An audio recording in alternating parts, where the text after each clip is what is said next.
Hola, buenas tardes. Vamos a continuar, bienvenidos a todos. Vamos a continuar con la materia de Seminario de Indicadores para la Calidad. Si mal no recuerdo, donde nos quedamos la clase pasada era precisamente en la parte de ver la estructura del indicador. Antes de entrar ya en materia propiamente, ¿sí hay bastantes conectados? Sí. Ok. ¿Por qué pregunto si están conectados? Para lo que es el envío de sus trabajos. Tengo por ahí, ya me faltan muy poquita gente, como 2, 3 personas que faltan de enviarme sus trabajos, y una personita que me lo mandó en un formato de Mac. Entonces, ya le mandé el correo que por favor me lo mande en un formato, ya sea Word o PDF, para que ya lo pueda yo revisar. Y ya con eso ya cerremos la parte de sus evaluaciones.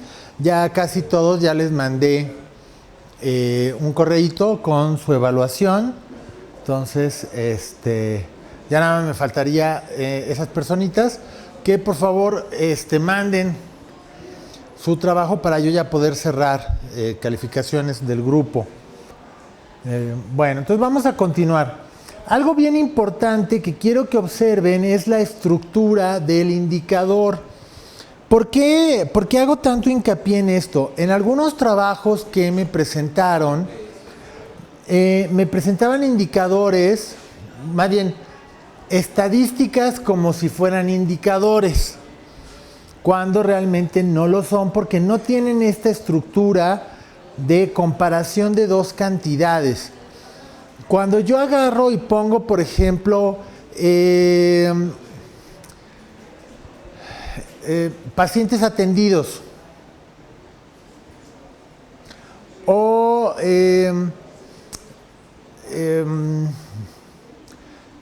pacientes hospitalizados. Sí, pero eso es una estadística, o sea, que yo agarre y yo llegue e informe, tenemos, no sé, 300 pacientes hospitalizados. Eso, o sea, me dice cuántos hay, pero no me dice como un indicador una medida relativa.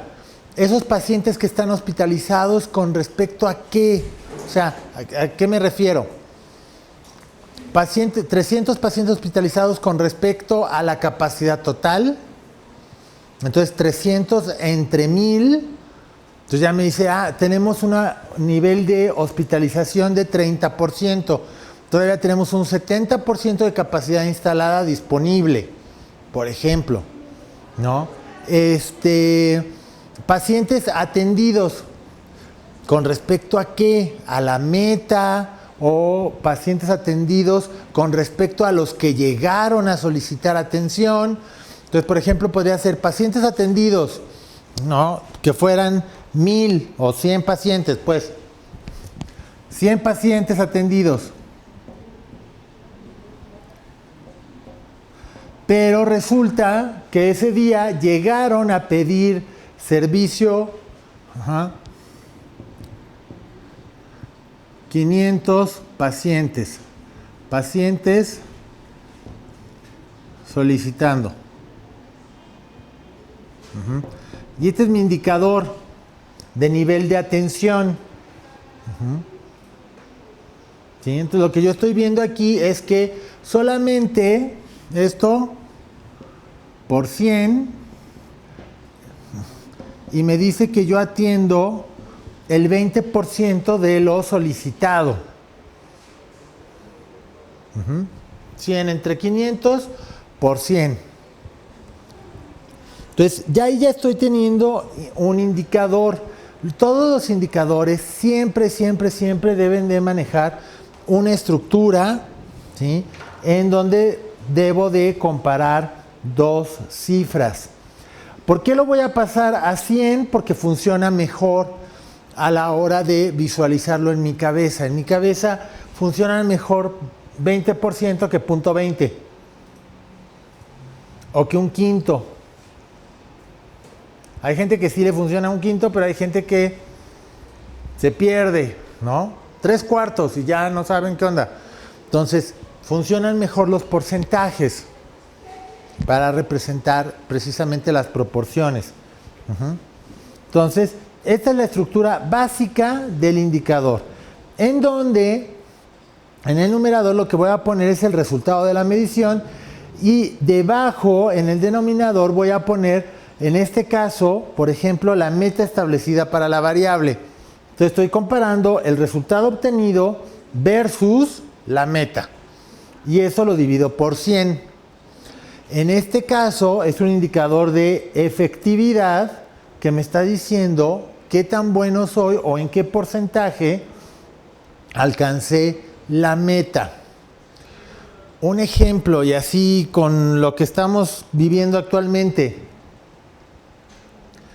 Por decir que en el Aeropuerto Internacional de la Ciudad de México se reciben diariamente 10,000 pasajeros, ¿sí?, provenientes de vuelos internacionales. Y yo quiero, de esos 10,000, lograr precisamente aplicarles pruebas para detección de coronavirus. Entonces voy a tener 10,000 pacientes, perdón, 10,000 viajeros que se reciben, ¿sí? Pero ¿a cuántos de ellos realmente les pude aplicar la prueba? ¿Por qué realmente? Porque muchas veces en lo que le iba yo a aplicar la prueba ya pasó, recogió equipaje y salió, o estaba en migración, algún descontrol que hubo en el proceso que no me permitió a todos aplicarles la prueba de detección. Y entonces resulta que de estos 10,000, yo le estoy aplicando la prueba solamente a, por decir, 8,000. Digamos que nuestro nivel de efectividad no es tan malo.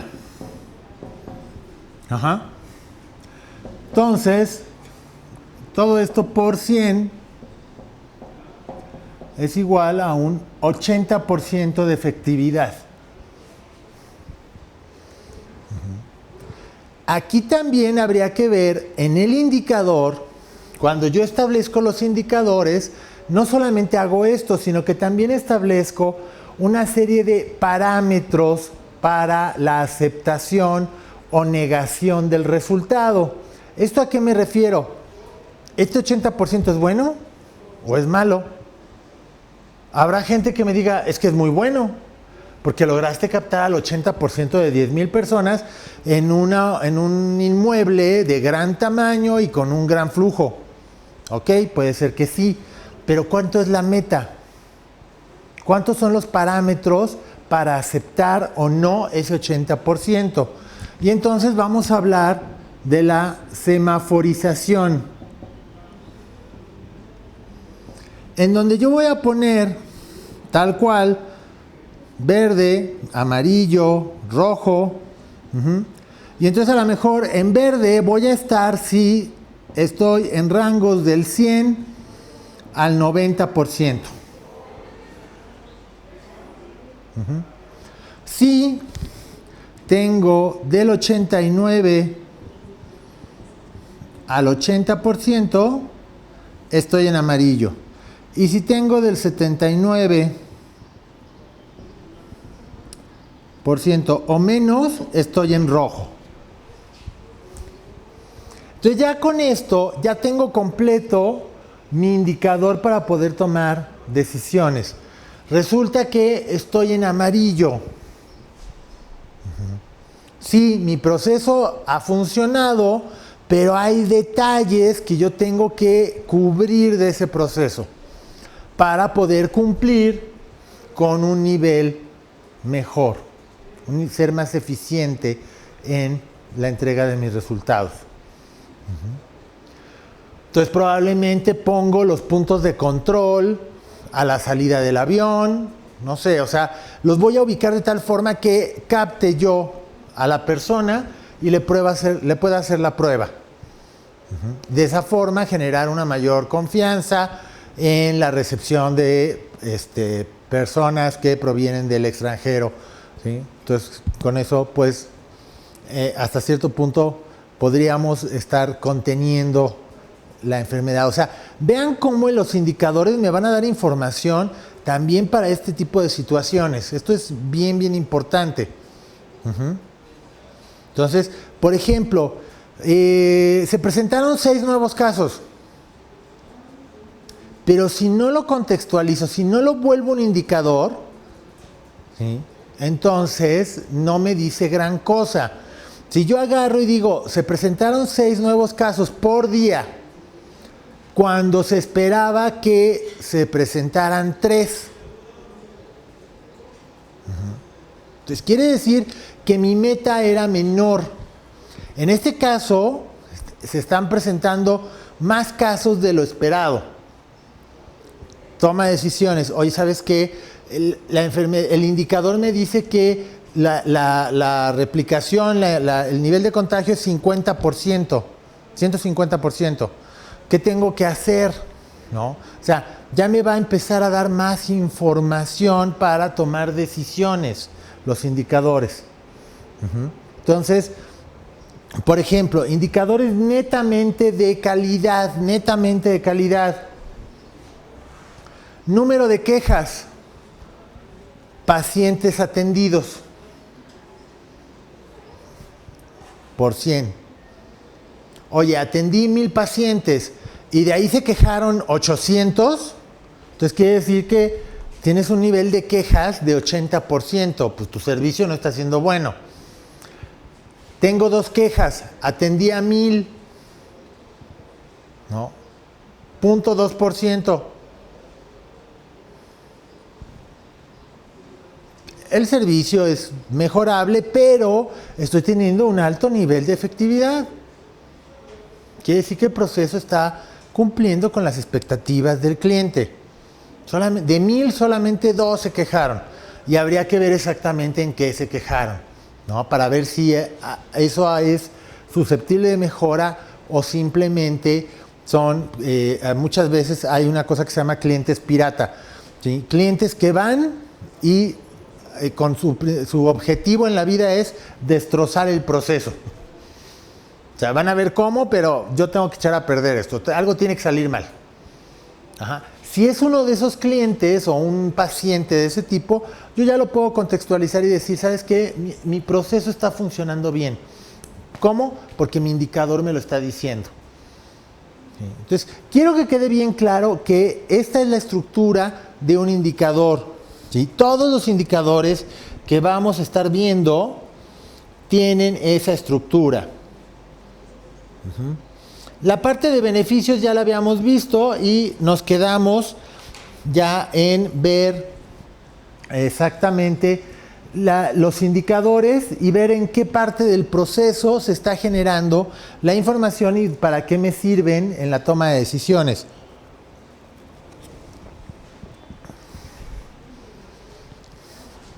Quedamos que la parte de costos versus los recursos, versus los recursos, ¿sí?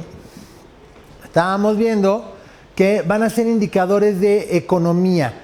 ¿Qué tan eficiente soy para llegarme de recursos con un menor costo? Ajá. Luego, esos recursos los vuelvo productos. ¿Qué tan eficiente soy para esos recursos hacer un uso óptimo y volverlos productos? Un indicador de eficiencia.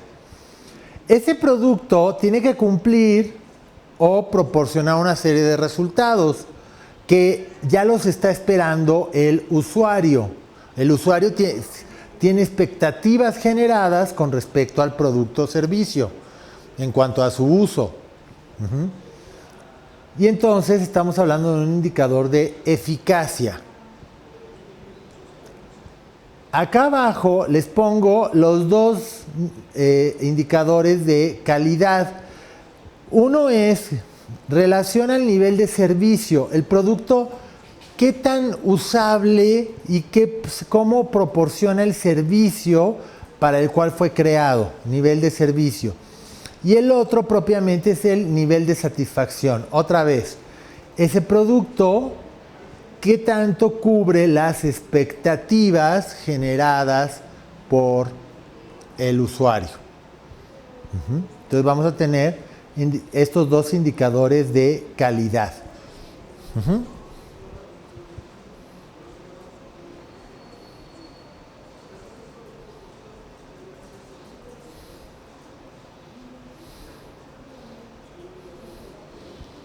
Me voy a ir directamente, me voy a saltar unas cuantas y después regresamos, porque quiero bien que quede claro cómo armar los indicadores, ¿sí? Más que cómo armar la matriz de indicadores, que es ya la conjunción de todos los indicadores que generé, con su descripción, con su semaforización, etcétera. Quiero que primero nos quede bien claro qué es lo que necesito ver para poder construir el indicador. Entonces, primero, todo parte desde mi objetivo.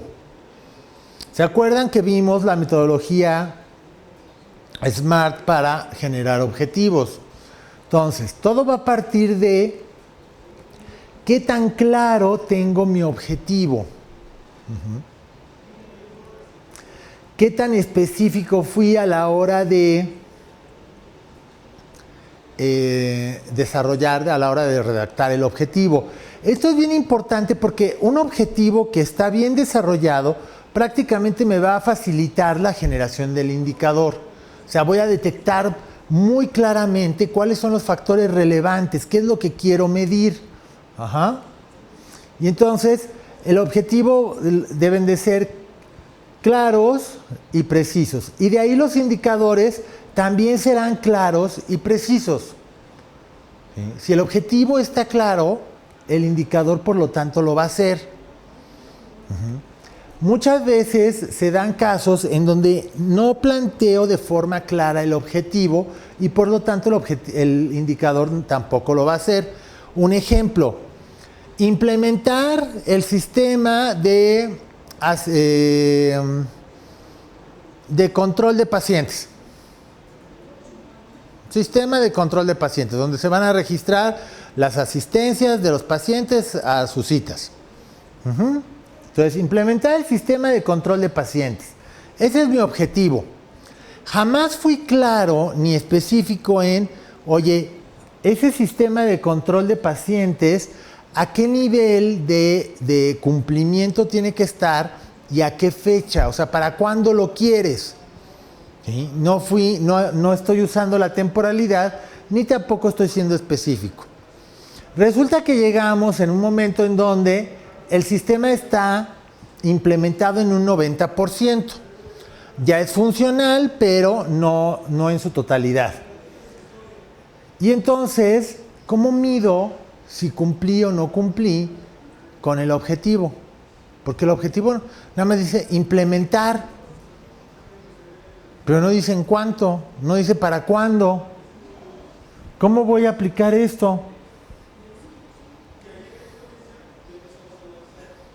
Ese 90% es malo, es bueno.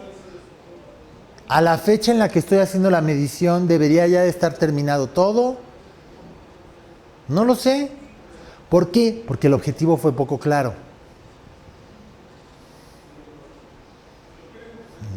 Es como si le decimos a un paciente, oiga, tiene que reducir sus niveles de glucosa. ¿A cuánto? A lo menos posible. El objetivo no está siendo claro. A lo menos posible, pues puede ser que se le provoque el efecto contrario al que estamos buscando, que es controlarlo, ¿no? Entonces, hay que ser muy claros en el objetivo, muy específicos a la hora de plantear el objetivo. Eso nos va a ayudar a que este indicador salga fácilmente. La narrativa sea muy clara y entonces lo vamos a generar muy fácilmente. Entonces, una vez que tenemos esos objetivos claros y específicos, ¿sí?, podemos identificar claramente cuáles son los factores relevantes. Contribuir a mejorar el ingreso laboral de la población indígena, mediante la implementación de proyectos de inversión, de proyectos productivos, perdón. Entonces, ¿cuáles son los factores relevantes? El factor relevante es mejorar el ingreso laboral de la población indígena. Este es el medio. Esto no me sirve para el indicador. Es parte del objetivo, sí, pero detecto inmediatamente que las ideas principales son estas, las que están marcadas con verde. Las que están marcadas con azul, ¿sí?, son ideas secundarias que complementan a lo principal. Yo lo que quiero es mejorar el ingreso. Por lo tanto, mi indicador, ¿qué debería de medir? ¿Cuántos proyectos implementé o en cuánto mejoré el ingreso?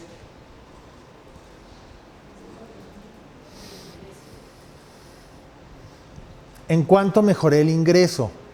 Ajá. Este es el medio. Yo lo que quiero medir es esta parte de acá.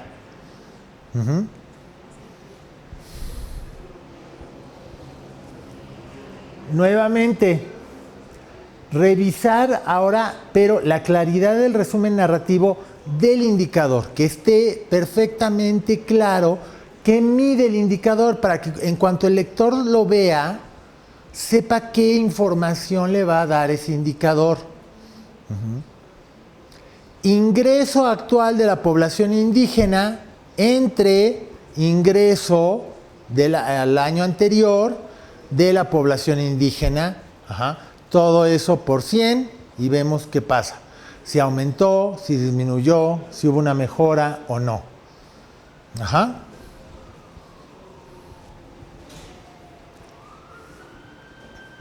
Plantear el nombre y la fórmula de cálculo.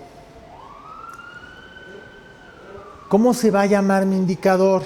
No nada más le puedo poner, yo aquí por efectos prácticos le estoy poniendo indicador de eficiencia o de efectividad. Pero ya en la realidad yo le tengo que poner un nombre al indicador. El nombre tiene que transmitir exactamente qué es lo que está midiendo el indicador.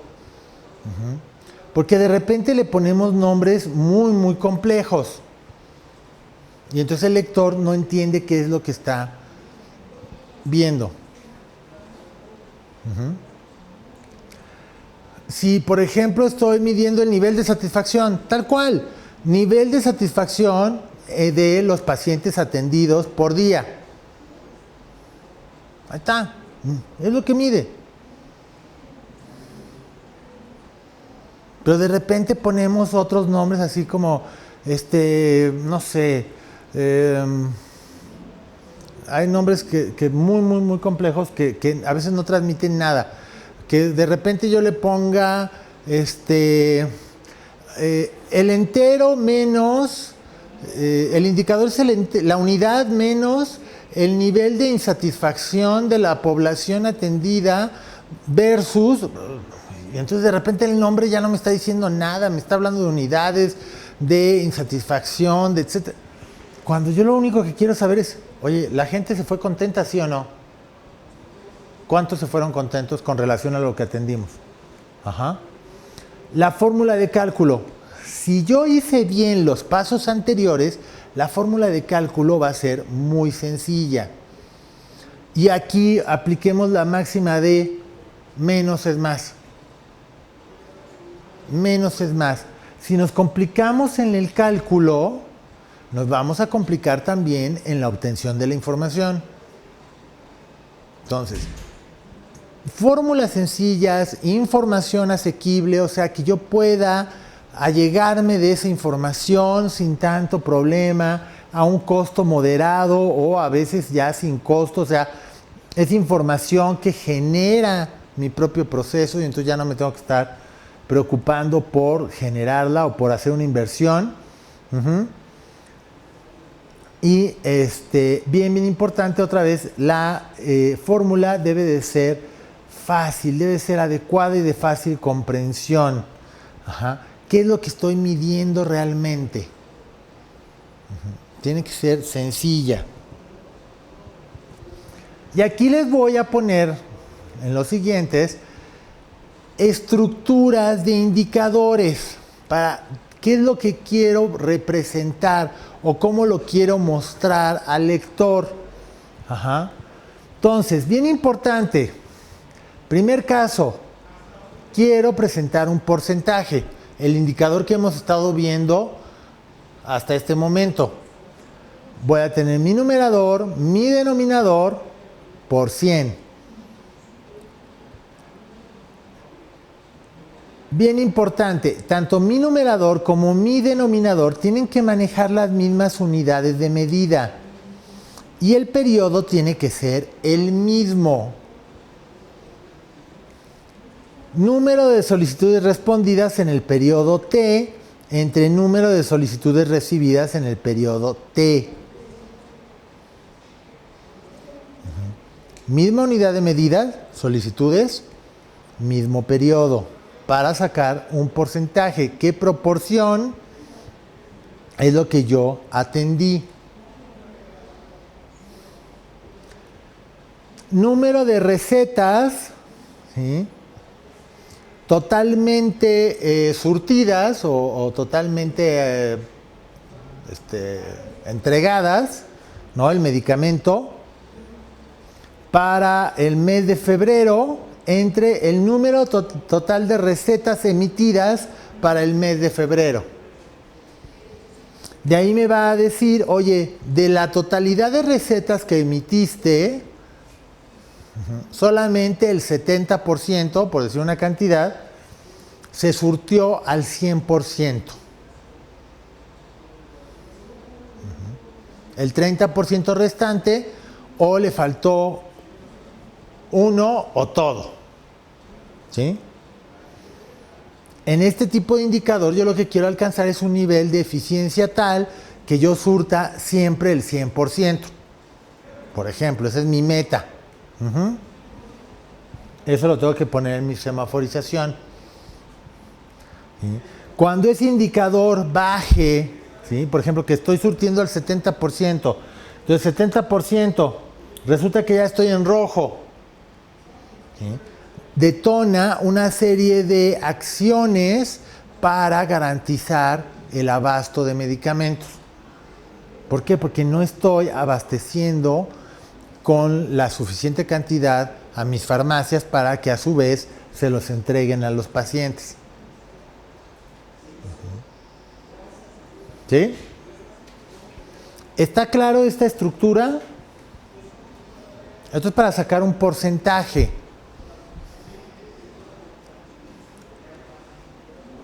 Los que están en red, que están conectados, ¿está clara la estructura del indicador para porcentaje?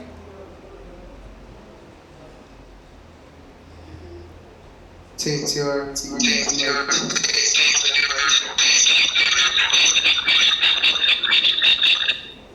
Ok.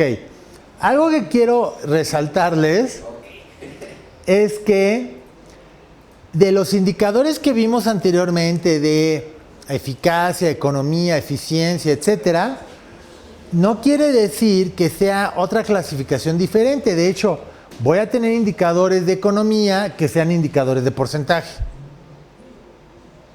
O indicadores de eficiencia que sean indicadores de porcentaje. O sea, que la estructura del indicador sea esta.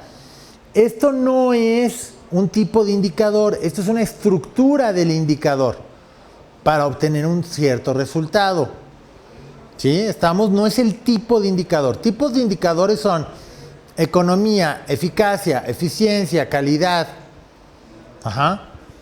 Esto es la estructura. ¿Cómo armo yo el indicador dependiendo de qué es lo que quiero? Otro tipo de estructura, una tasa de variación.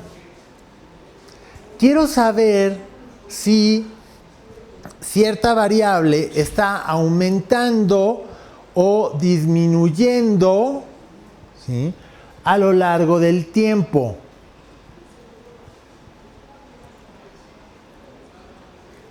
Ejemplo, número de apoyos económicos entregados en el periodo 1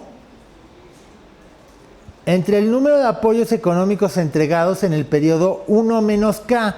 O sea, llamémosle a este periodo 2019. Número de apoyos económicos entregados en el 2019 entre el número de apoyos económicos entregados en el 2018. ¿Qué estamos observando? Misma unidad de medida, pero el periodo de tiempo es diferente. En el indicador de porcentaje es misma unidad de medida, mismo periodo. Misma unidad, diferente periodo. Quiero ver si aumentó o disminuyó con relación al periodo anterior. Bueno, a todo esto le resto la unidad y le voy a multiplicar por 100. ¿Por qué le estoy restando la unidad?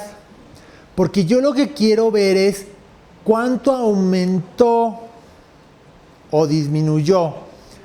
Si yo no le resto la unidad, me va a decir cuánto representa esto con relación a esto, no cuánto aumentó. ¿Sí me explico? O sea, si yo le quito la unidad y lo divido, o sea, no le resto la unidad y lo divido y me sale 120, me dice, esto es 1.2 veces más grande que esto. ¿Sí? El numerador es 1.2 veces más grande que el denominador. O si me sale 0.8, el numerador es 0.8 veces el denominador. ¿Sí? Me está diciendo una relación de tamaño o de proporción entre las dos cantidades. Y yo no quiero eso. Yo lo que quiero saber es cuánto aumentó una con relación a la otra, o cuánto disminuyó, cuál fue su cambio. Y entonces para eso necesito quitarle la unidad, para que me quede solamente la variación. Si aquí el resultado me estaba dando 1.20 menos 1 por 100, me va a dar 20%. ¿Eso qué significa? Mira, los apoyos económicos entregados en el 2019 fueron 20% mayor que lo entregado en 2018. O hubo un crecimiento del 20%. ¿Sí? ¿Sí está claro este tipo de estructura? ¿Está claro? ¿Sí? Entonces, este es tasa de variación. Igual, este indicador me va a servir mucho, por ejemplo, para cuestiones de calidad, de eficiencia o económicos. O sea, para construir indicadores de ese tipo.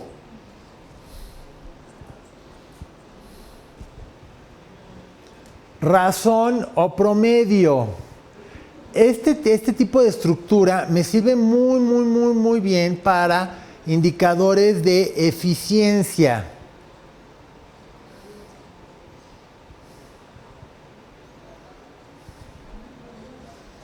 Entonces, en este caso, voy a tener en el numerador, ¿sí?, una unidad de medida diferente a la unidad de medida del denominador, y los periodos son los mismos.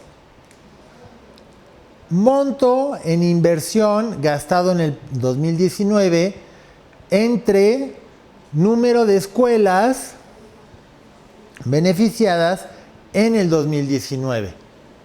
¿Eso qué me va a decir? El nombre del indicador debería de ser inversión promedio por escuela 2019.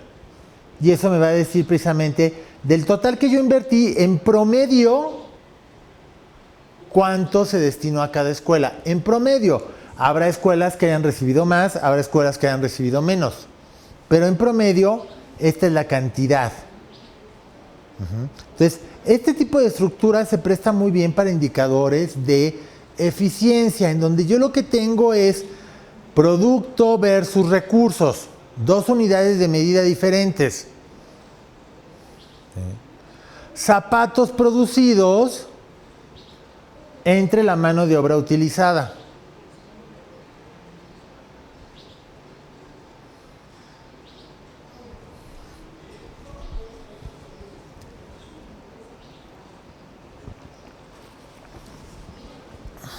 pacientes atendidos entre el número de médicos y obviamente por un periodo de tiempo.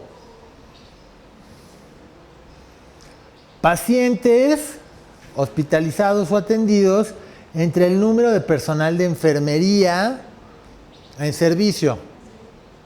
Para que yo diga, mira, al personal de enfermería le tocan tantos pacientes en promedio. O sea, a una persona le toca atender a 2 pacientes o a 2.5 pacientes en promedio. Eso me está hablando de productividades y me ayuda a tomar decisiones acerca de cómo asigno mis recursos. Este tipo de indicadores es los típicos de tantos policías por 100,000 habitantes o tantos médicos por 100,000 habitantes. Son indicadores que me dicen, oye, ¿qué tanto estoy aprovechando los recursos? Y muchas veces los estoy sobreexplotando.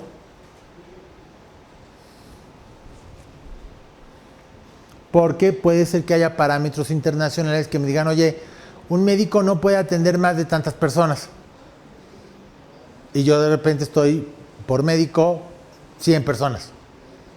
Entonces estoy incumpliendo los parámetros internacionales. Entonces, bien importante, ¿sí? Este tipo de indicadores me sirve mucho para, por ejemplo, eficiencia, productividad. O sea, eficiencia es igual a productividad. Ajá. Si se fijan, no estoy restándole 1, ni tampoco lo estoy multiplicando por 100. ¿Por qué? Porque es una razón o promedio. Los promedios no se expresan en porcentaje.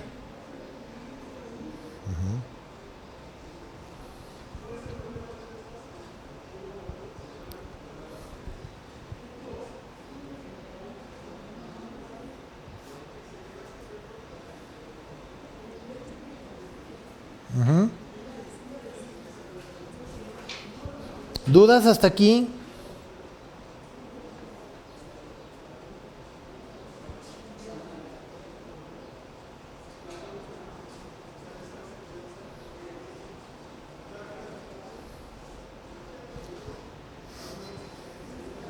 ¿Dudas? Y por ejemplo, digamos las metas o por ejemplo los tiempos de atención por paciente, solamente lo pueden cambiar las instituciones o es a nivel mundial como ya, o quién pone eso, porque por ejemplo en el IMSS pues está que un médico tiene que atender un paciente cada 15 minutos, pero pues por otra parte a lo mejor son eficientes, pero a lo mejor para el paciente no es de adecuada calidad. Sí. Hay métricas a nivel internacional que maneja la OMS, en cuanto a, por ejemplo, el número de médicos por cierta cantidad de población, el número de camas en hospital por cierta cantidad de población. Esos son indicadores o parámetros que me sirven para medir, por ejemplo, muchas veces nivel de bienestar o de desarrollo de una economía.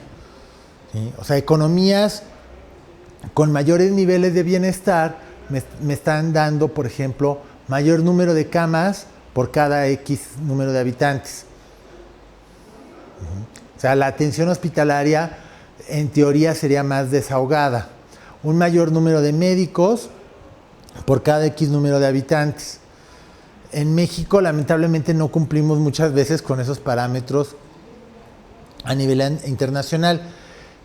A final de cuentas, por ejemplo, también lo que hace el IMSS, ¿no? De en promedio 15 minutos por paciente, ¿no? Es una forma de hacer más eficiente su servicio, cuidando, se supone que el tiempo está calculado para que la percepción del paciente no sea de, pues ni me atendieron, ni me oyó, ¿no? Sino que el paciente se sienta medianamente atendido. O sea, no va a haber, ojo, no estamos, el IMSS, por ejemplo, no está buscando un nivel de satisfacción del paciente del 100%. pero está buscando un nivel medio de satisfacción, o sea que la mayoría de los pacientes atendidos digan, pues sí me atendieron en los 15 minutos, ¿no? Tuve que hablar más rápido o no le conté ningún chiste al doctor, a la doctora, pero el chiste es lograr ese nivel de eficiencia, porque al final de cuentas también esos 15 minutos promedio por paciente me está hablando de un nivel de eficiencia en la atención, ¿no? Una baja eficiencia sería 40 minutos por paciente, promedio. Pues quiere decir que entonces hay pacientes que te tardas más de 40 minutos. ¿Qué le estás viendo? ¿O por qué? Porque al final de cuentas esos 15 minutos por paciente son un promedio. Hay pacientes que entran 10 minutos y salen. O 8 minutos y salen. Y hay pacientes que entran 20 minutos y siguen ahí, ¿no? Entonces, 15 minutos es un promedio. ¿Quién lo establece? En este caso lo establece el IMSS. ¿Para qué lo establece? Porque también, a final de cuentas, lo que está tratando de hacer es un uso óptimo de los recursos con los que cuenta. Sí, vamos a tener un pequeño mensaje. Adelante. Gracias. Buenas tardes. Así que, Gracias, acá. sí, aquí tenemos que estar. Vénganse por acá, niños. Bueno, para acá. Buenas tardes. Mi nombre es Jorge Saldívar Vázquez, soy el director general del Centro de Posgrados del Estado de México. Nos acompaña nuestro compañero Josué Mateos, coordinador del área académica, y mi compañero Osvaldo, que está en el área de operaciones viendo lo de los pagos que ustedes realizan. Bueno, simplemente para comentarles que ustedes tienen una gran ventaja con el modelo tecnológico en el cual están tomando clase. Prácticamente esto no cambia, seguiremos en la misma situación. Muy probablemente la autoridad educativa en los próximos días, incluso nos están diciendo que probablemente en un par de horas, se pronunciará sobre las actividades académicas a nivel nacional, pero la información que tenemos es que los modelos a distancia y digitales no se detienen. Ustedes tienen la enorme fortuna de que iniciaron bajo esta modalidad y continuaremos con la misma. Los únicos que estaremos aquí acudiendo son los docentes y la parte de producción, y pues estaremos pendientes a través del WhatsApp y de las redes que ustedes que ya tienen de comunicación. Estaremos pendientes de cualquier situación que requieran, ¿sí? No sé si tengan alguna duda, pregunta, pues aquí estamos a sus órdenes, aprovechando, perdón, de manera intempestiva la interrupción. ¿Tendrán alguna duda, hijo? A ver si manifiestan algo.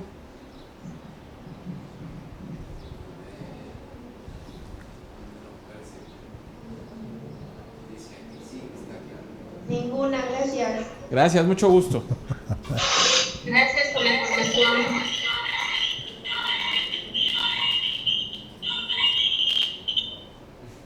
Bueno, pues no quitamos más el tiempo a la parte académica. Muchas gracias, maestro. Muchas gracias. Permiso.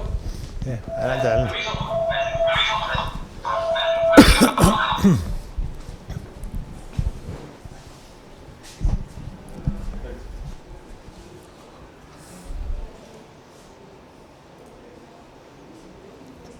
Bueno, entonces en lo que estábamos era que las instituciones generalmente pueden manejar precisamente estos parámetros para que sus procesos sean más eficientes. O sea, yo puedo fijar los parámetros para mi indicador, para ver en qué rango lo considero en verde, en qué rango lo considero en amarillo o en rojo.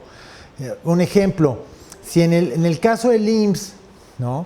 Yo digo, bueno, mira, el tiempo promedio de consulta debe de estar entre 15 y 20 minutos para que yo pueda atender a toda la población que se debe de atender por día.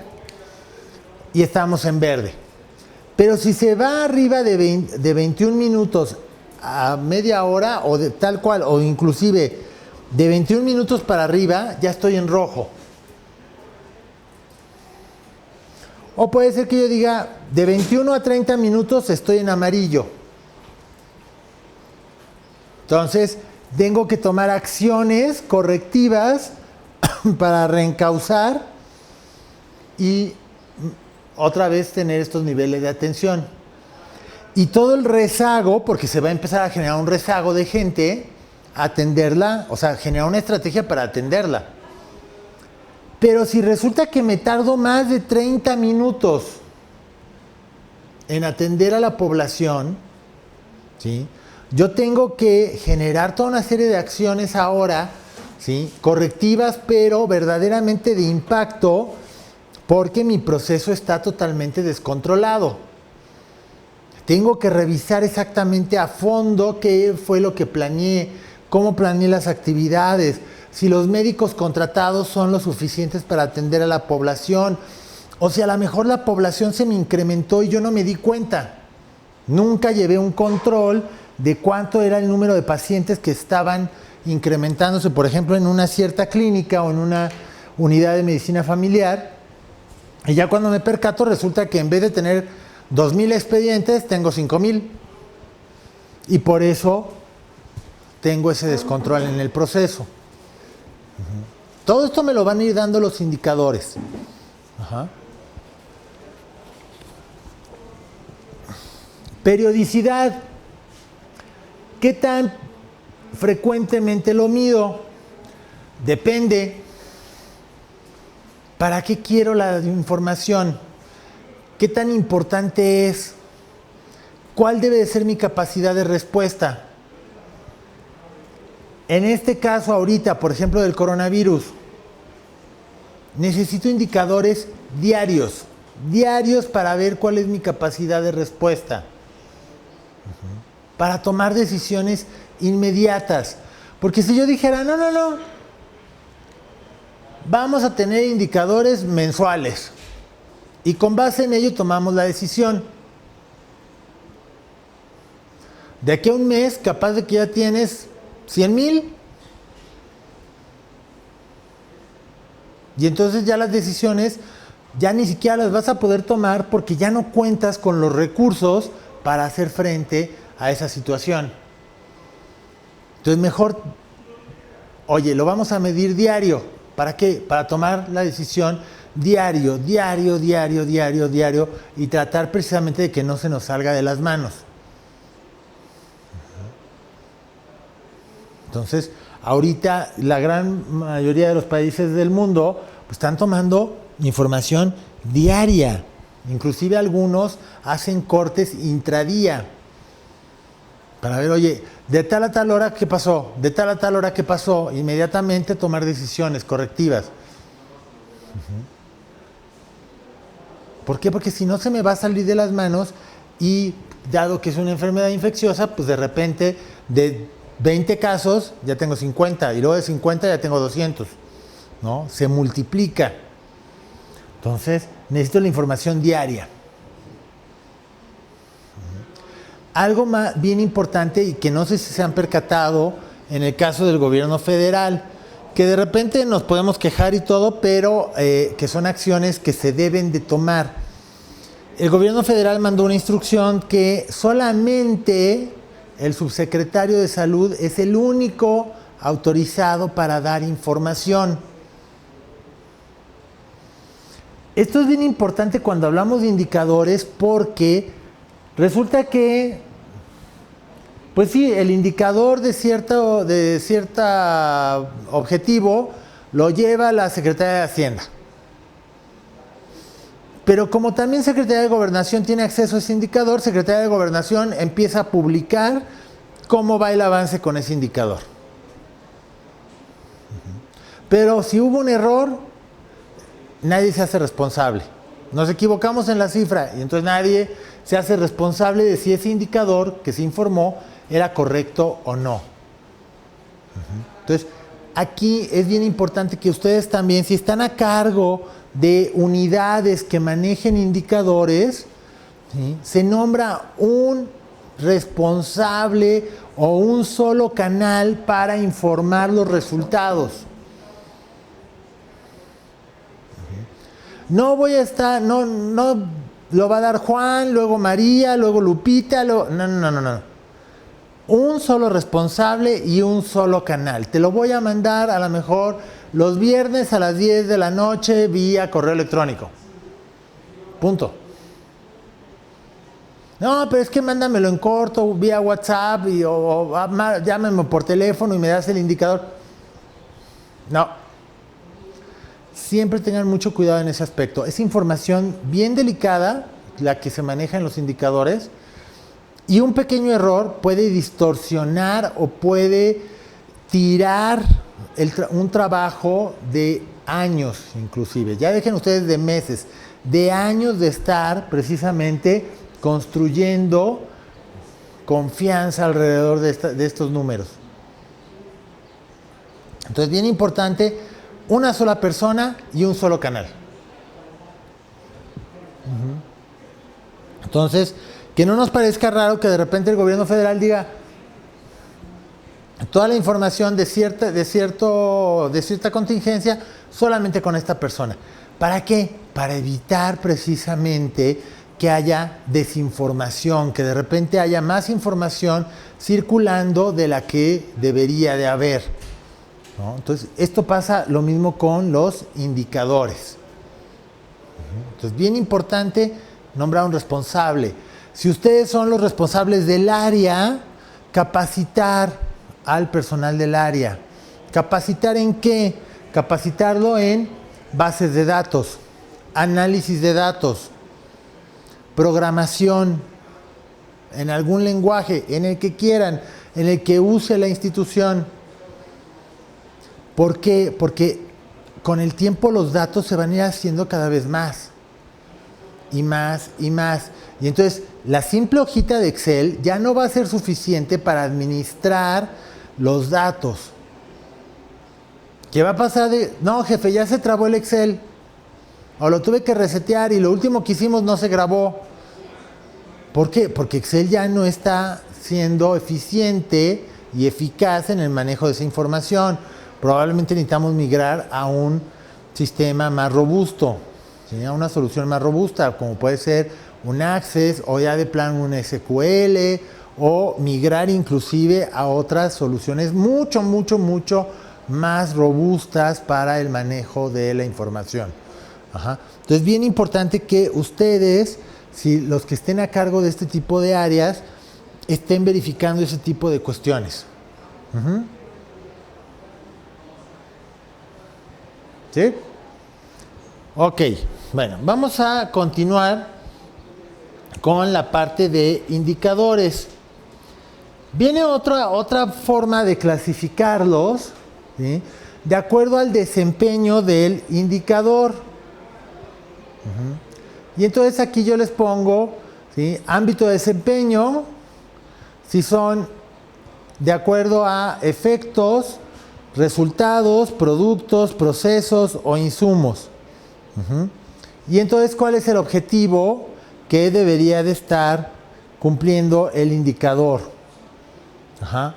En el caso de efectos, son indicadores de fin, indicadores que permiten verificar los efectos sociales y económicos a los que contribuye el programa. Indicadores de propósito, indicadores que permiten verificar la solución de una problemática en la población. Indicadores de competencia de componente. Indicadores que permiten verificar la producción y entrega de bienes y servicios del programa, e indicadores de actividades. Indicadores que permiten verificar la gestión de los procesos. Esta es otra forma de clasificarlos, pero la forma más difundida, a final de cuentas, ¿sí? Esta es como mucho más teórica.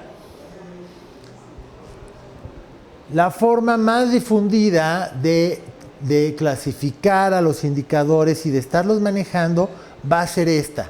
Esta es la forma, ¿sí?, que ustedes van a encontrar, por ejemplo, tanto en gobierno federal como en el ámbito particular o privado. Vamos a estar hablando de indicadores de economía, eficiencia, eficacia y de calidad.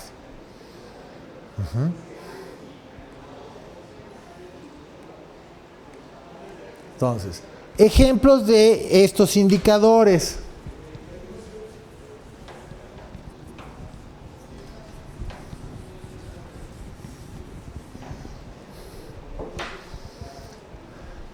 Indicadores de economía. Nos hablan, son indicadores que nos van a hablar que a la hora de allegarnos de los recursos, qué tan buenos somos para obtener fuentes más económicas de esos recursos. Por ejemplo, puede ser...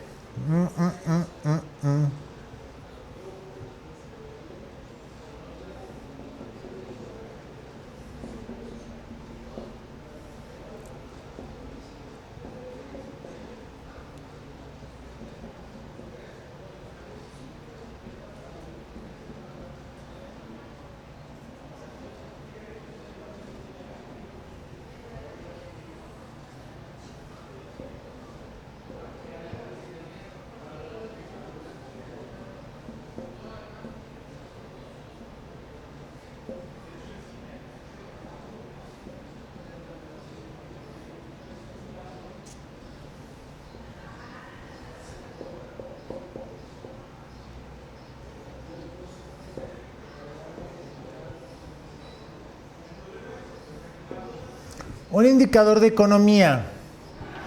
Monto de participación federal en el proyecto X, llamémosle, entre el presupuesto total del proyecto X. Esto, por ejemplo, en los estados aplica mucho. Vamos a generar un proyecto, de ahí, ¿qué tanto pone la federación para el gasto total? Y entre más ponga la federación, quiere decir que nosotros, como Estado, aportamos menos recursos. Es un indicador de economía. Muchas veces estamos buscando que el financiamiento sea con recursos externos, ¿no? O sea, con recursos que nos aporte, por ejemplo, el gobierno federal. ¿Sí?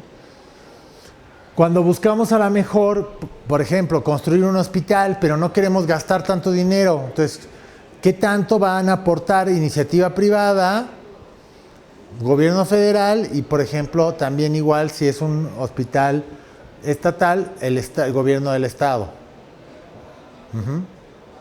Entonces, estos son indicadores de economía que me dicen, oye, ¿qué tan bien estás manejando los recursos? O sea, para llegarte de esos recursos. ¿Sí?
Eficiencia.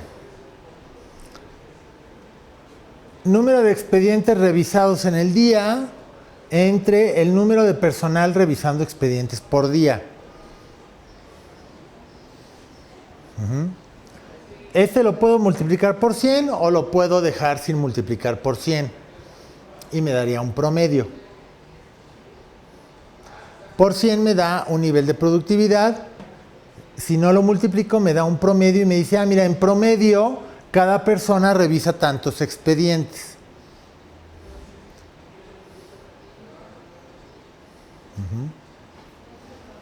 Es mis recursos, ¿qué tanto producto generan? ¿Sí? Es un indicador de eficiencia.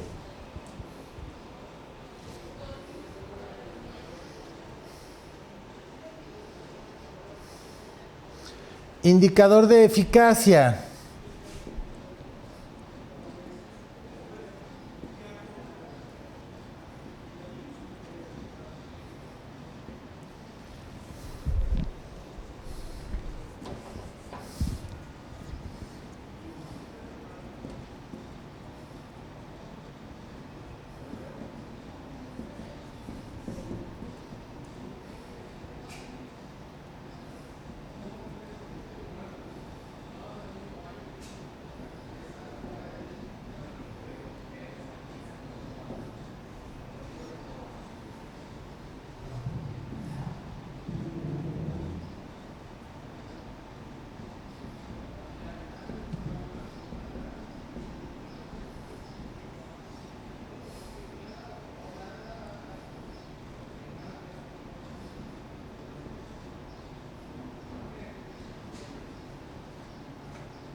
Un indicador de eficacia.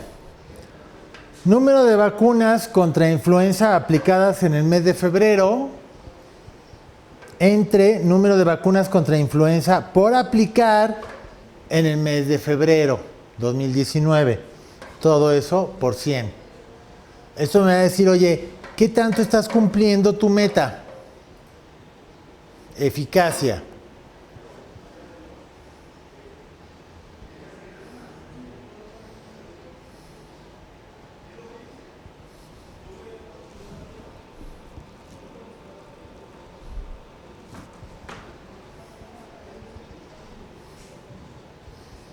¿Sí? ¿Se ve esta parte también? Sí, se gusta. Ahorita nada más estoy captando esa área. Ah, ok.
Ok.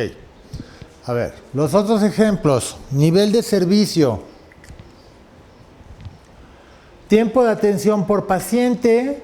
Tiempo estándar para atención de paciente. O sea, para ver si estoy cumpliendo con el nivel de servicio que yo mismo establecí. Es mi tiempo estándar. Y lo que me debo de tardar con cada paciente en promedio. ¿Cómo se está comportando eso? Nivel de satisfacción. Número de pacientes muy satisfechos o satisfechos en febrero 2019 entre el número de pacientes atendidos en febrero 2019. Estoy midiendo el nivel de satisfacción.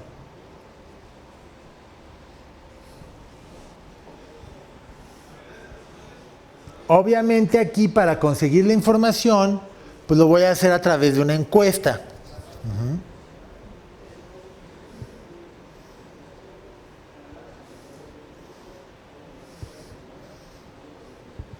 En global, ¿qué le pareció el servicio? ¿O cómo está con respecto a nuestro servicio? Muy satisfecho, satisfecho, regular, malo o muy malo.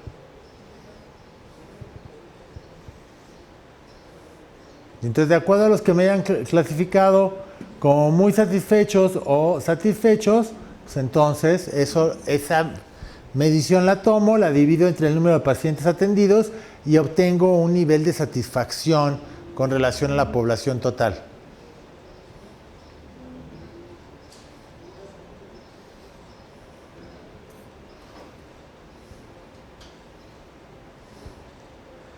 ¿Sí? Estos son ejemplos de estos indicadores que tienen ahí en pantalla. ¿Ok?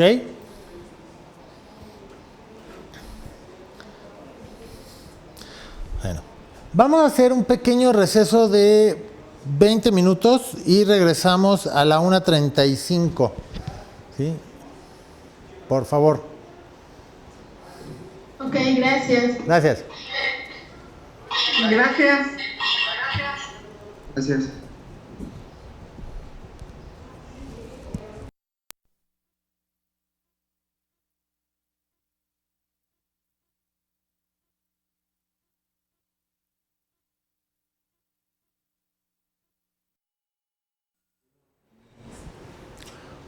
Ok, buenas tardes. Continuamos con la sesión de seminario de indicadores. Si de estos ejemplos tienen alguna duda, algún comentario que hacer.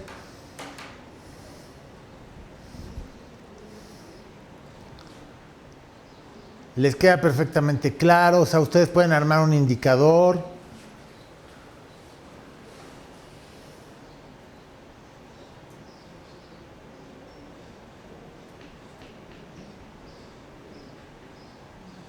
¿Sí hay conectados?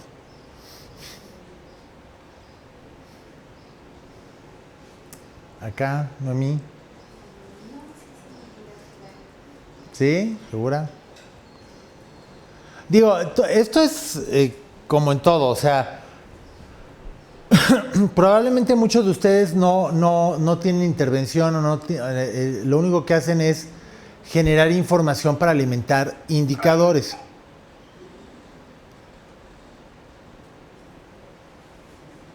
Bueno, pero algunos de ustedes sí están involucrados en el manejo y en la generación de indicadores. Entonces sí es importante que sepan cómo armar el indicador, depende qué es lo que yo quiera medir, si quiero medir una tasa de crecimiento, si quiero medir un porcentaje, si quiero medir un promedio, etcétera, ¿sí?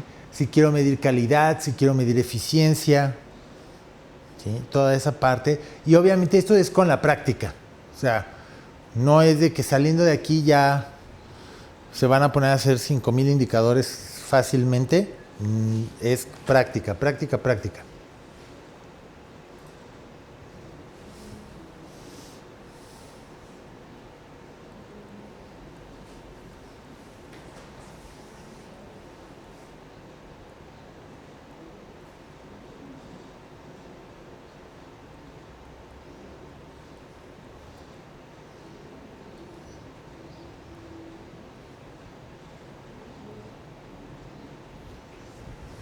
¿Sí?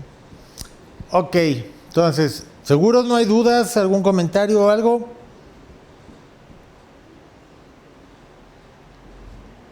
Los que están en línea. Una duda, maestro. A ver. Maestro, yo tengo en el servicio, por decirlo, que se aplican unas encuestas para saber la satisfacción del derechohabiente. Mediante la satisfacción del derechohabiente, aquí tengo la duda, ¿cómo aplicarla? Bueno, se aplica bien la encuesta en cuanto a 5 preguntas sencillas. Ajá. ¿Cuál es la duda, perdón? Después, ahí que procedería, la duda es la aplicación por servicio.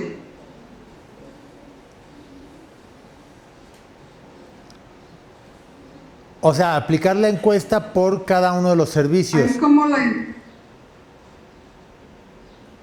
así es. Ajá. Una de dos, o de plano en la encuesta debe de venir el campo para que la persona te ponga a qué servicio acudió, o inmediatamente después de que la persona termina su atención en cierto servicio, en ese momento, por favor, lléneme esta encuesta. O sea, lo tienes que agarrar luego a la salida, lléneme esta encuesta. Y entonces tú ya sabes de dónde salió. ¿Sí me explicó? O sea, cada servicio tendría que ser responsable de encuestar a las personas Sí. que acudieron a su servicio.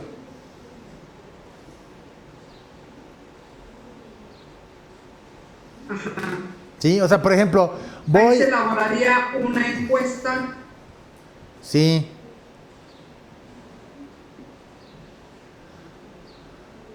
Sí, aquí en la parte de las encuestas hay que tener mucho cuidado, o sea, ¿qué información quieres captar? Porque hay gente que muchas veces cuando va a una clínica va a más de un servicio. Por ejemplo, hay gente que va a medicina familiar y a medicina preventiva. Y tú quieres saber el nivel de satisfacción en cada uno de los dos. Entonces tienes que encuestarlo a la salida de medicina preventiva y de medicina familiar. O va a familiar y a odontología. Entonces lo tienes que agarrar afuera. O sea, cuando termina su servicio de odontología, ¿sí?, ya sea el responsable, ¿sí?, de haber atendido al paciente, en ese momento decirle, por favor, lléneme esta hojita rápidamente, ¿no? O alguna persona que esté asistiendo ahí en el servicio, decirle, tú eres el responsable de que cuando salgan llenen la encuesta. Y entonces tú ya sabes que son todas las encuestas derivadas de odontología, todas las encuestas derivadas de medicina familiar, todas las derivadas de preventiva, todas las derivadas de epidemiología, etcétera, etcétera. O sea, de todos los servicios con que cuente la clínica. Pero entonces sería cada servicio el encargado de aplicar la encuesta. Vas a tener personas que fueron a más de un servicio y entonces también ahí, ojo, de repente si tú dices, oye, pero a ver, yo tenía que asistieron, si es que de alguna forma puedes llevar el control, dices, yo tenía que asistieron 1,000 personas y de repente tengo 1,400 encuestas. Ah, pues porque hay personas que fueron a más de un servicio en la clínica en ese día. Y entonces ya que tienes las encuestas, tienes que tabular los datos. O sea, ¿qué significa eso? Procesar la información que trae la encuesta. ¿Cuántos te contestaron que están muy satisfechos? ¿Cuántos te contestaron que no les gustó? Etcétera. Las preguntas, ¿cómo tienen que ser las preguntas? Aquí hay dos cuestiones. Si tú ya sabes qué preguntar, o sea, ya tienes información previa, recomendación, preguntas cerradas. ¿A qué me refiero con preguntas cerradas? Tal cual. Califique el nivel de satisfacción en la atención al servicio que acudió. Donde 5 es muy satisfecho y 0 o 1 es poco, es nada satisfecho. Entonces la persona ahí te va a calificar y te va a poner, pues 4 o 5 o 1. ¿Sí? Califique la atención del personal que lo recibió, por decir, ¿no? La gente que está recibiendo el carnet. Igual, le pongo una escala.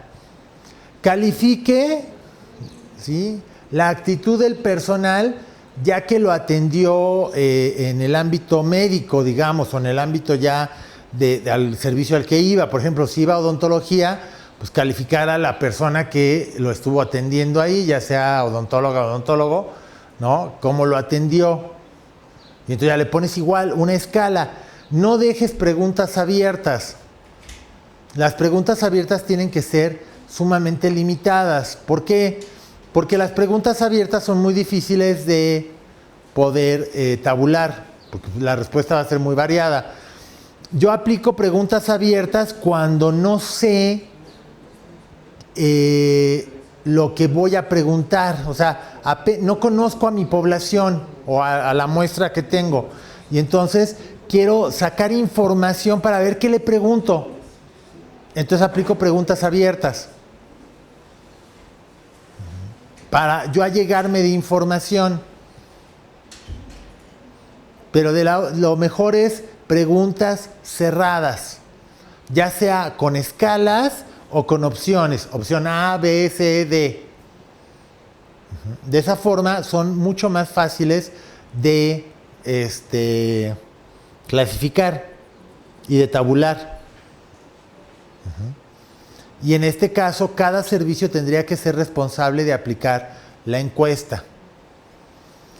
De entrada parece tedioso, pero realmente no lo es. Si la encuesta es 5 preguntas muy sencillas, en 2 minutos ya te la contestó o menos. ¿No? Si son preguntas cerradas y con escalas, en cuestión de nada te la contestó. En lo que a lo mejor le estás revisando el carnet, en lo que algo está pasando, ya te contesta todo eso. Hay que ingeniárselas ahí en ese sentido, ¿sí? Para recabar esa información. La otra parte, ¿voy a encuestar a todos o voy a encuestar a una parte?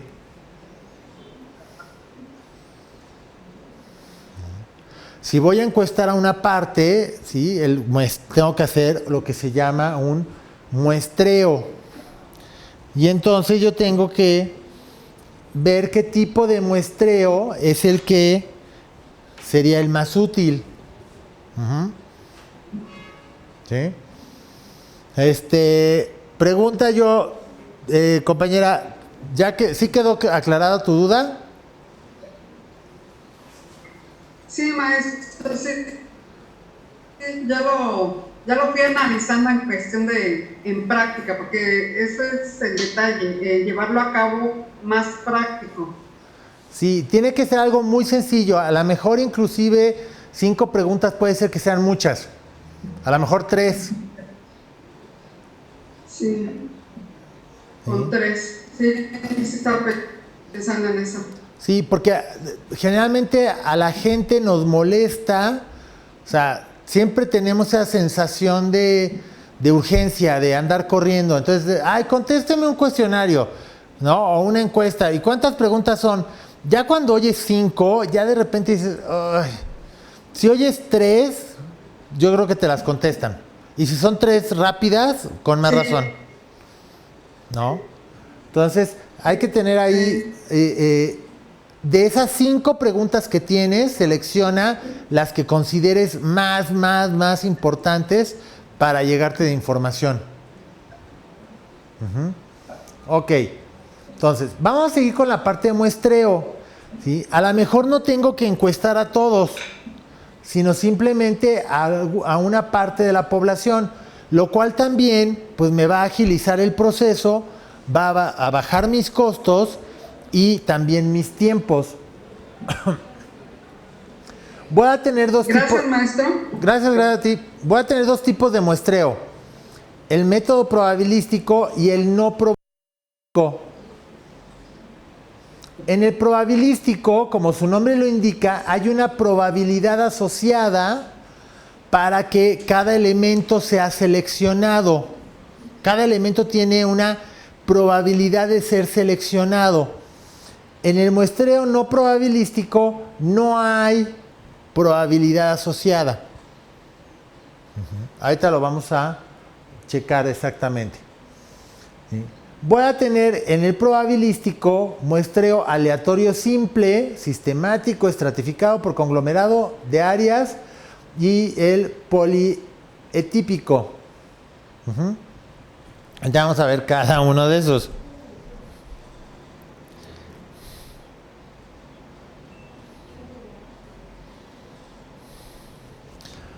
Ya para entrar vamos a definir algunos conceptos. Población. Población es ahora sí que todos los individuos que tengo. Ajá. La muestra va a ser una parte de esta población. A partir del 1 de marzo, México entró en un proceso de censo. ¿Sí están enterados todos, verdad? El censo, lo que yo voy a hacer, no voy a entrevistar a una muestra, voy a entrevistar a toda la población. Porque quiero saber cómo es la población, a dónde se han movido, ¿sí? Si viven en pareja, si no viven en pareja, qué edad tienen. Quiero saber, por ejemplo, la composición por género, etcétera. Y entonces el censo me arroja muchísima información. Pero por lo mismo de que voy a entrevistar a todos y cada uno de los mexicanos, eso sale muy caro. Entonces lo hacemos cada 10 años. ¿Sí? Entonces, cada 10 años hago el ejercicio del censo.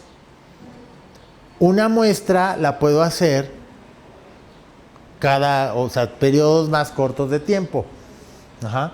Entonces, esa población es, ahora sí que todo el listado de individuos, todos, ¿sí? Los que yo podría, o que son objeto de estudio. El marco muestral es el listado de todos estos de acá arriba. O sea, pero el listado, ya los tengo en una lista. Y entonces yo de aquí puedo ya empezar a jugar con ellos para seleccionar una muestra. Entonces voy a aplicar, por ejemplo, muestreo aleatorio simple. Bueno, nada más antes de entrar ahí, unidad muestral es cada elemento que yo voy seleccionando de la muestra. Y ahora sí, espérenme. Muestreo aleatorio simple. Con el muestreo aleatorio simple voy a agarrar mi marco muestral, ¿sí? Y voy a ir seleccionando individuos o unidades muestrales, ¿sí? Al azar. Al azar, no tengo ningún criterio establecido, sino simplemente agarro y saco uno. Y luego agarro y saco otro. Ajá. Una forma de hacerlo, por ejemplo, es, tengo toda la lista. Por decir, tengo una lista de expedientes, de todos los expedientes de la clínica. Y yo quiero hacer un muestreo aleatorio simple. Entonces tengo toda la lista de expedientes y lo que hago es que genero un número aleatorio. Un número aleatorio, le digo a la computadora, genera un número aleatorio a cada expediente, aparte de su expediente, de su número de expediente.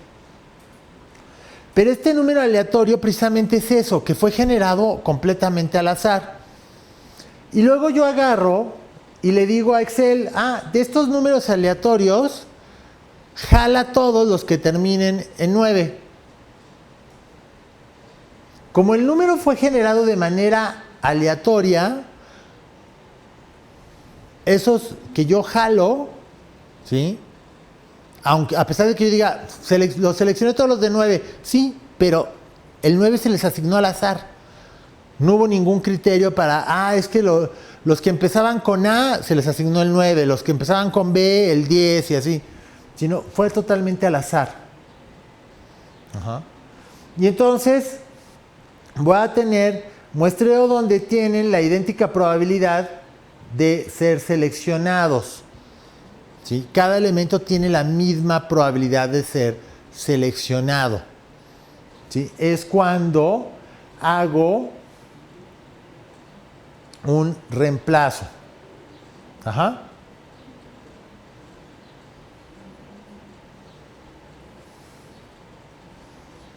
¿Sí? Entonces, cuando hago reemplazo, cuando hago reposición, ya seleccioné un individuo, lo vuelvo a meter, o sea, vuelve a jugar en la muestra, y de tal forma que se garantiza que todos tienen la misma probabilidad de ser seleccionados nuevamente. Ajá. Entonces tengo con reposición, sin reposición. Con reposición, regreso al individuo a la muestra, al marco, perdón, al listado al marco muestral, y sin reposición lo saco y vuelvo a seleccionar. A final de cuentas, siempre garantizo que tengo la misma probabilidad de ser seleccionado. ¿Cómo es eso? Si mi marco muestral era de 100 individuos, la probabilidad de seleccionar uno es 1 sobre 100. Esto en la primera vuelta. Ya seleccioné uno, lo saco. Entonces, me quedan 99 individuos. La probabilidad de seleccionar un individuo es 1 entre 99. Pero a final de cuentas siempre, o sea, los 99 tienen la misma probabilidad. Siempre estoy cumpliendo con este criterio. Que al momento de ser seleccionado, todos los elementos que están ahí adentro tienen la misma probabilidad de ser seleccionados, o sea, de salir. ¿Sí? ¿Está claro? Este tipo de muestreo es uno de los más usados y me garantiza precisamente que haya objetividad a la hora de seleccionar la muestra. Muestreo aleatorio sistemático. Le voy a asignar números a la muestra, pero cada X número voy a seleccionar un elemento de la muestra. ¿Sí? Les asigno números y yo agarro y digo, cada 3 sale 1. ¿Sí? Entonces, es un muestreo aleatorio sistemático. La asignación de los números fue aleatoria, pero después yo ya agarro y digo, todos los números 3, órale, cada 3, pum, pum, pum, ¿no? Al 3, al 6, al 9, así sucesivamente, los voy a ir seleccionando. Muestreo aleatorio estratificado. Aquí la cuestión es, ¿qué es un estrato?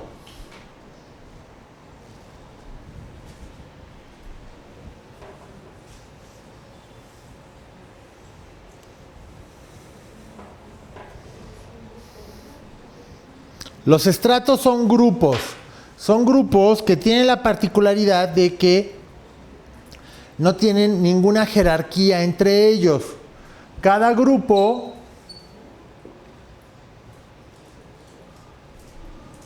es diferente del otro, pero hacia el interior todos son iguales, son homogéneos,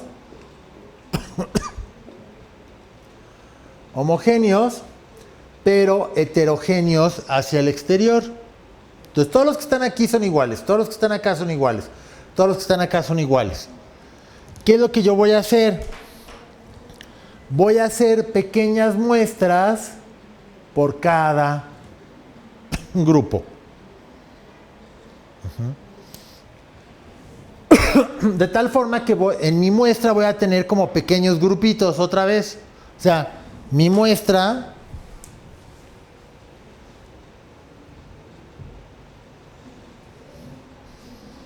va a ser esto, pero en chiquito. Entonces sigo conservando las características de la población, que es lo que yo quiero.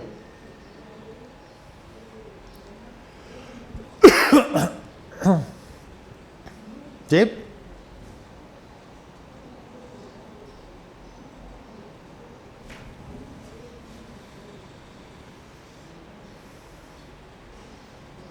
¿Sí está claro?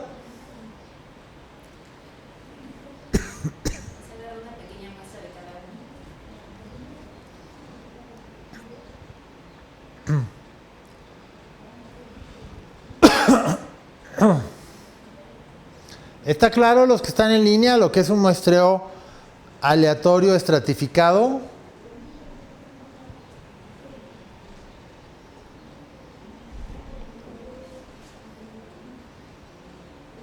Bueno, suponemos que sí. Sí, maestro, está bien.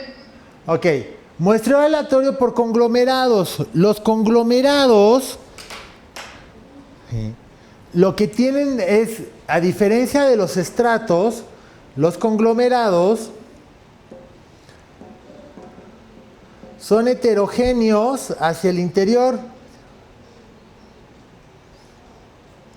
pero son homogéneos entre ellos, o sea, son iguales.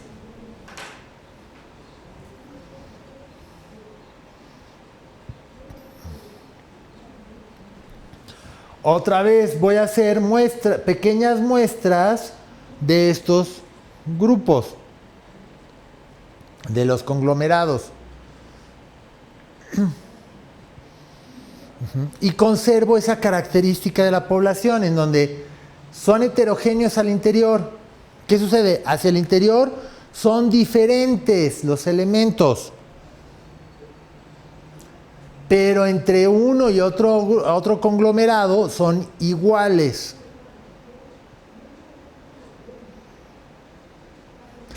Esto podría yo agarrar y decir, a ver, mira, vamos a formar conglomerados, y los conglomerados son grupos de CPEM.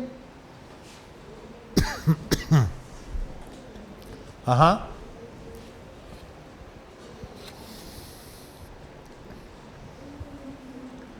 Cada grupo es heterogéneo hacia el interior, pero curiosamente, cuando yo comparo los diferentes grupos que hay en el colegio, son similares entre sí. Entonces, si yo quiero armar una muestra, ¿qué es lo que tengo que hacer? Hacer pequeñas muestras de cada grupo. Y entonces tengo una representación de los grupos que existen en CPEM. ¿Sí? Conservo que son heterogéneos hacia el interior, pero homogéneos entre ellos. O sea, se parecen entre ellos. ¿Sí?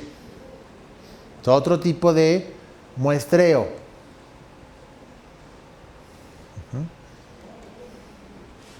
Muestreo por áreas. Aquí, por ejemplo, yo lo que voy a hacer es un muestreo por áreas geográficas. En el caso de la Ciudad de México, ¿qué es lo que hago? Hago un muestreo por alcaldías, por ejemplo, o por colonias. Y entonces de tal forma que la muestra resultante sea representativa de toda la ciudad. ¿Por qué? Porque fui agarrando cachitos de cada área geográfica.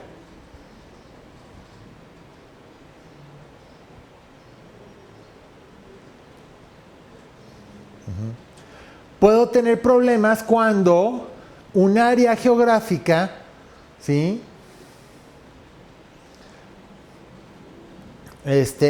obviamente todas las personas tienen las mismas características. Tengo que tener cuidado de que a la hora de hacer la muestra no se cargue demasiado hacia una cierta área geográfica, pues. O sea, que no seleccione yo demasiados elementos de un área.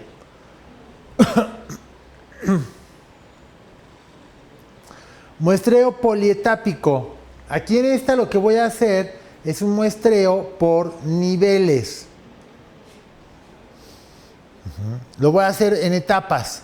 Etapa 1, hago un muestreo a lo mejor aleatorio. Simple aleatorio. Y ya una vez que tengo esa muestra, veo si los elementos qué características tienen en común y hago un muestreo, otro muestreo, por estratificado. Y entonces ya lo que obtengo es mi muestra final, pero lo fui haciendo en dos etapas. Una muestra, ¿sí?, aleatoria simplificada, y la siguiente, una muestra estratificada. Ay, perdón.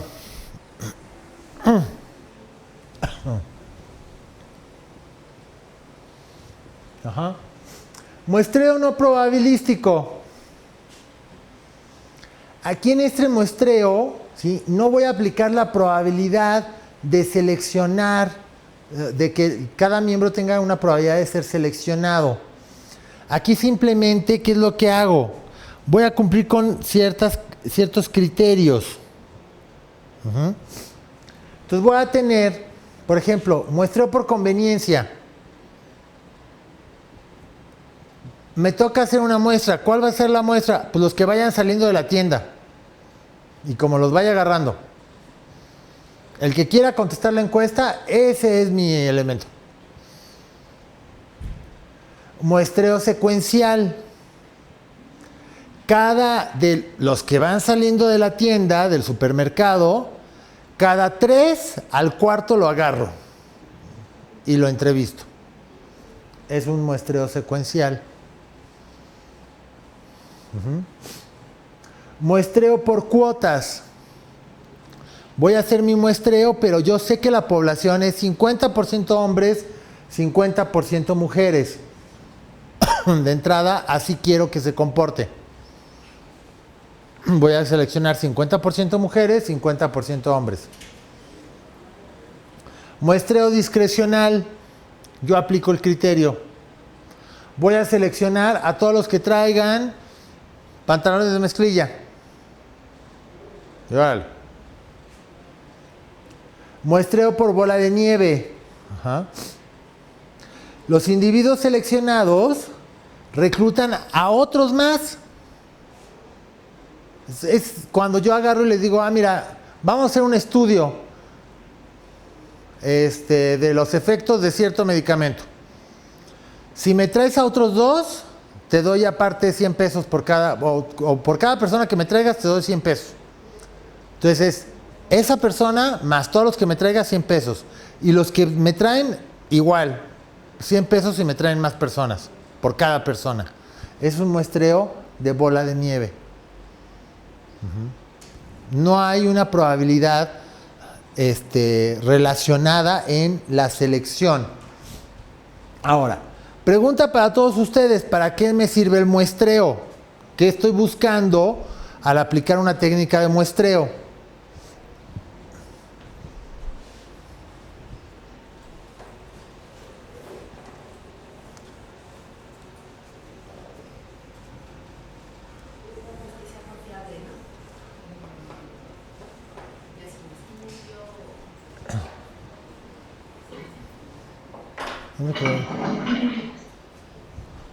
Es un número representativo de cierta población a estudiar.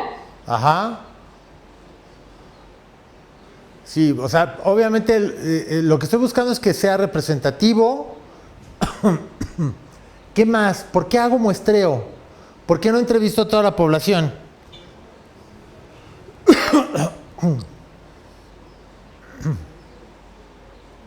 Pues a lo mejor quiero que todos tengan la misma probabilidad, o en caso de un estudio que sea confiable. Ajá. Confiabilidad. ¿Qué más? ¿Puede ser? ¿Cuál? ¿Costo? El costo. Una de las razones principales por las que yo hago un muestreo es el costo. Aplicar un censo, revisar, por decir, revisar todos los expedientes o revisar todos los medicamentos, etcétera, me va a salir más costoso. ¿Qué es lo que hago? Saco muestras, las reviso y con eso voy a extrapolar a la población. ¿Qué tiene que ver esto con los indicadores?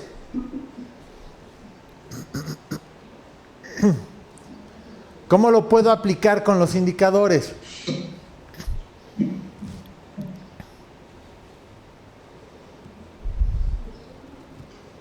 Pues se va verificando que es atendidos de lo que están solicitando, ¿no, maestro? Pero ¿cómo puedo aplicar yo muestreo en mis indicadores? ¿O por qué me convendría aplicar muestreo en mis indicadores? Por ejemplo, ahorita lo que decían del cuestionario para medir nivel de satisfacción. ¿Qué sucede si en vez de entrevistar a cada persona que vaya saliendo de cada servicio, selecciono una muestra. ¿Cuál es la diferencia? Sí.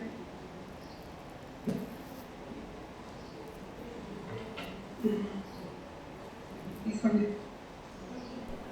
Pues es más práctico, más, pues ya dijo, ¿no? Más económico. O sea, si yo selecciono una muestra, y la muestra está bien seleccionada, obviamente, o sea, apliqué alguna técnica de las que vimos hace ratito, ¿sí? Lo que voy a hacer es bajar costos y es mucho más práctico. O sea, probablemente me genere menos tiempo, me genere menos incomodidades a los pacientes, por ejemplo, el haber utilizado una muestra, ¿sí? Dado que no interfiero tanto en la atención y precisamente no modifico su percepción, ¿sí? Entonces, el uso de las muestras para generar indicadores es bastante práctico. Nada más aquí, cuidado de qué tamaño tengo que hacer la muestra. Si de repente tengo, no sé, en un servicio se atienden 1000 personas diariamente y yo selecciono una muestra de 2 personas, no sirve. O sea, tiene que ser algo más representativo, ¿sí? Y también tengo que justificar por qué si seleccioné las 2 y resulta que las 2 son representativas, ¿por qué? O sea, justifícamelo. ¿Por qué resulta que 2 pueden ser representativas de 1000? Pues porque a lo mejor todos se parecen, todos son exactamente idénticos. O muy parecidos. Y con que yo agarre 2, prácticamente agarré a todos.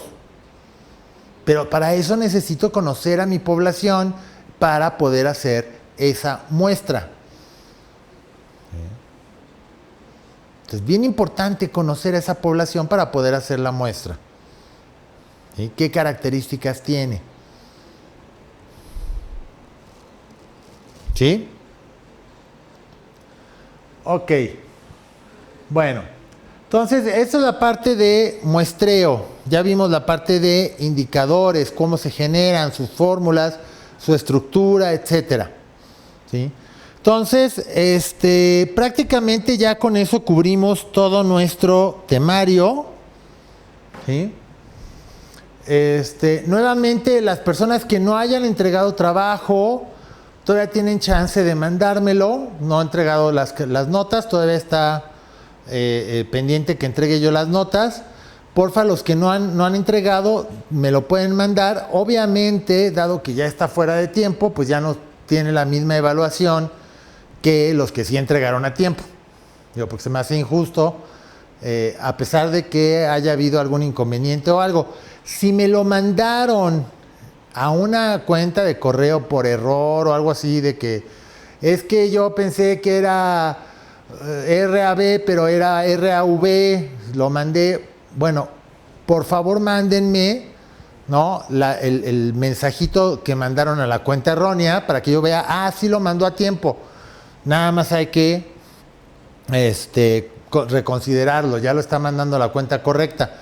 Entonces, por favor, sí, bien importante esa parte. Mándenme sus trabajos. A los que ya los mandaron, ya les respondí, ya les mandé su nota final con su evaluación. Y bueno, ya quedaríamos ya con eso, nada más. Ya tienen su nota, ya la gran mayoría ya envió trabajos. Y no sé si tengan alguna duda o comentario respecto a lo que acabamos de ver hoy o respecto al curso en global.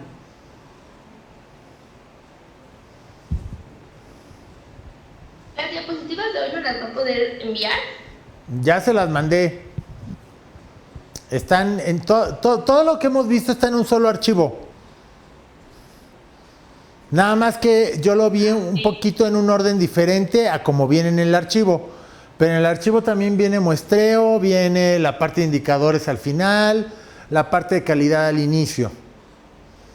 ¿Sí? Y viene una parte que no vimos, que es más de mucho más de estadística, ¿no? Que es cálculo de la media, de la varianza, de la desviación estándar, etcétera. Que, a final de cuentas nos ayuda para hacer el muestreo. pero creo que ya ustedes llevan otras materias en donde ya los hacen sufrir suficiente con la parte de estadística. Entonces, mejor enfocarnos un poquito más en la parte que a mí me interesa, que es que ustedes sepan cómo estructurar un indicador o cómo distinguir un indicador de una estadística, o sea, de un simple número. Y sobre todo que vean la utilidad de los indicadores. Hoy día la parte de indicadores es o sea, algo fundamental en las empresas. O sea, muchas empresas están midiendo precisamente a través de indicadores porque quieren saber si sus procesos son adecuados, si se está satisfaciendo al cliente, si hay oportunidades de mejora, etcétera, etcétera, etcétera. Y solamente eso lo puedo hacer de una manera ordenada a través de los indicadores. ¿Sí? Porque me proporcionan información dura, o sea, datos duros de lo que está pasando en mis procesos productivos, con mis clientes, en el entorno, etcétera. O sea, son datos fuertes. ¿Sí? Entonces, por eso hoy día todas las empresas tienen áreas dedicadas exclusivamente a manejo de indicadores, ¿no? Son los famosos, los que trabajen en iniciativa privada, muchos les llaman los KPIs. Esos son los indicadores, ¿no? Son indicadores clave de gestión o de performance también, o de desempeño. ¿Sí? Entonces ya tienen sus diapositivas. Si tienen alguna duda o algo, ya sea que me lo manden a través del chat o que me lo manden a través del correo electrónico a la dirección de rabcpem@gmail.com. Porfa, a esa dirección. La otra dirección es un correo personal y entonces se satura mucho de todo tipo de mensajes. Entonces, de aquí a que luego le mandé mensaje, pues de aquí a que lo veo, pues ya si 20 mensajes de venta de algo ya lo cubrieron. Entonces, porfa, al de CPEM, ¿sí? Porque ahí sí lo detecto mucho más fácilmente. Ok, gracias, maestro. No, muchísimas gracias a ustedes. Si tienen oportunidad de comunicarse con sus compañeros y que ustedes sepan que no han entregado el trabajo o algo, por favor comuníquense con ellos y pídanles que entreguen, que me manden el trabajo vía correo para que yo ya pueda calificarlos. Yo ya estaría entregando notas muy probablemente el miércoles, jueves a más tardar, entonces para que en ese lapso pues me manden sus trabajos y yo ya pueda calificarlos. ¿Sí? Ok, pues bueno, muchísimas gracias y estamos en contacto entonces. ¿Sí? Gracias a usted, maestro. Ok, cuídense Gracias, mucho, maestro. cuídense mucho, mucho éxito y que les vaya muy bien. Gracias. Gracias. Igualmente, gracias.